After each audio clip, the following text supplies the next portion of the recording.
नमस्कार दोस्तों। आज के करंट अफेयर्स में हम उन महत्वपूर्ण घटनाओं को समझेंगे जो यूपीएससी प्रीलिम्स और मेंस 2027 के लिए सबसे ज्यादा महत्वपूर्ण है। तो चलिए बिना समय गवाए शुरुआत करते हैं अपने प्रश्न से। तो प्रश्न था हमारा, कल कुछ लोगों ने कमेंट में बताया था प्रश्न के सही विकल्प को। आज का प्रश्न है कि हाल ही में साइबर फाइनेंशियल फ्रॉड ई0 एफआईआर सेवा के संबंध में निम्नलिखित कथनों पर विचार कीजिए।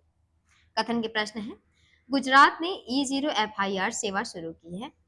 1930 पर शिकायत दर्ज कर घर बैठे प्रक्रिया शुरू की जा सकती है। और तीसरा कथन है कि ई0 एफआईआर पुलिस द्वारा मैनुअल रूप से तैयार की जाती है। 4 विकल्प दिए इसमें, जिनमें से सही विकल्प हो जाएगा क्योंकि गुजरात ने ई0 एफआईआर सेवा शुरू की है, ये वाला, और 1930 पर शिकायत दर्ज कर घर बैठे प्रक्रिया शुरू की जा सकती है। ये दोनों विकल्प सही हो जाएंगे, तो पहला और दूसरा। गुजरात सरकार ने ये 27 जुलाई 2026 को जो कि साइबर फाइनेंशियल फ्रॉड ई0 एफआईआर सेवा शुरू की थी, ताकि साइबर वित्तीय धोखाधड़ी के मामलों में त्वरित कानूनी कार्रवाई की जा सके। याद रखेंगे, जिसमें इस सेवा की सबसे बड़ी विशेषता यह थी कि पीड़ित को पुलिस स्टेशन जाने की आवश्यकता नहीं होती।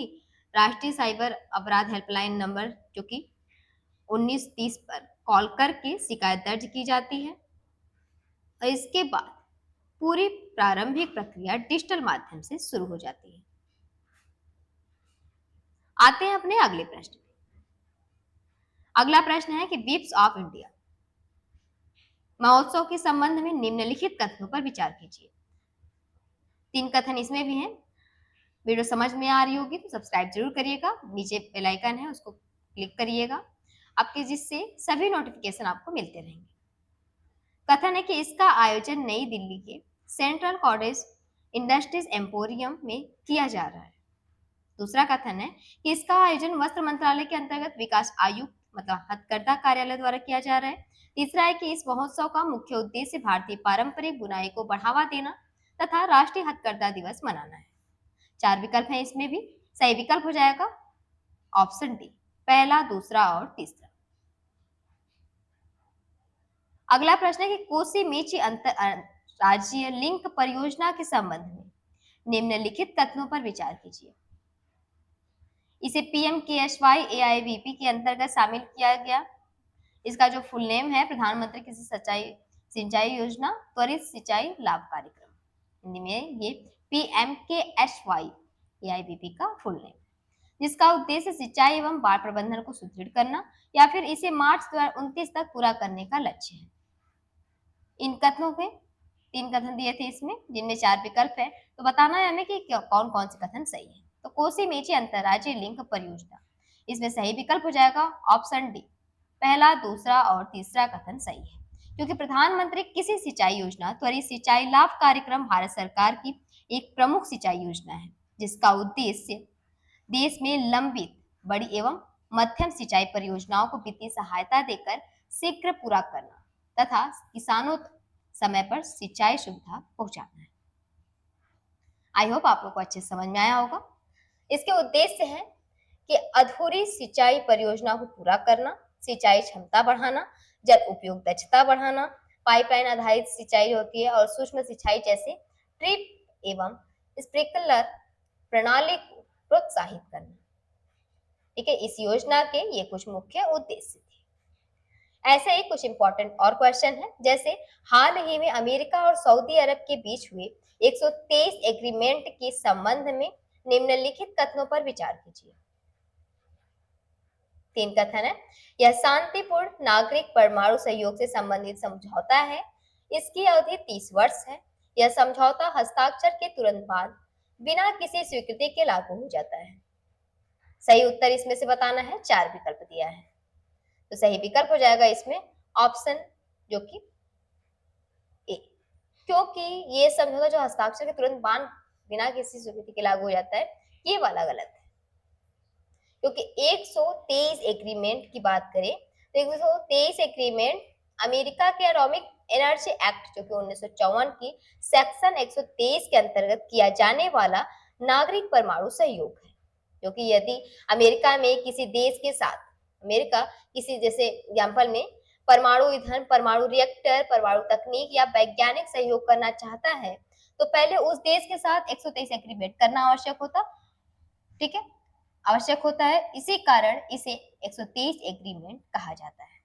इन सभी चीजों के लिए क्या होता है, पहले 100 इन पे आवश्यक होता है ये करना, तो ये होती है 123 एग्रीमेंट। लास्ट प्रश्न है कि भारत में विरोध प्रदर्शन का अधिकार मुख्य रूप से किन अनुच्छेदों से प्राप्त होता है। काफी इंपॉर्टेंट क्वेश्चन है ये, ध्यान से देखेंगे। अनुच्छेद 29 19 एक ए में, अनुच्छेद 19 एक बी में, अनुच्छेद 19 एक सी, अनुच्छेद 21। सही उत्तर चुनना है इसमें थे, सही विकल्प हो जाएगा। इसमें सभी अनुच्छेद जो है अनिवार्य है। एक एक करके देखते हैं। जैसे जो पहला था, यह अनुच्छेद प्रत्येक नागरिक को अपने विचार, राय और असहमति व्यक्त करने का अधिकार देता है। और यह अनुच्छेद प्रत्येक नागरिक को अपने विचार, राय, असहमति व्यक्त करने का अधिकार देता है।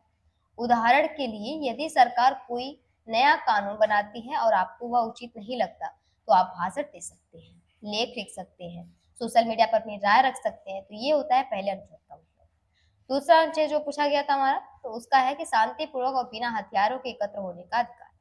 मतलब जैसे धरना होता है, धरना प्रदर्शन ये सब करते हैं, उन तरीकों से बिना हथियार उठाए हम एकत्रित करने का अधिकार। और संघ या संगठन बनाने का अधिकार। ये अक्सर विरोध प्रदर्शन कोई एक व्यक्ति नहीं करता, इसमें लोग मिलकर, छात्र संगठन होता है, किसान संगठन, कर्मचारी संघ, जो बहुत सारे वर्कर मिलकर संगठन बनाते हैं। ये तीसरे वाले अनुच्छेद का है, ठीक है, जो अनुच्छेद 19 एक सी है।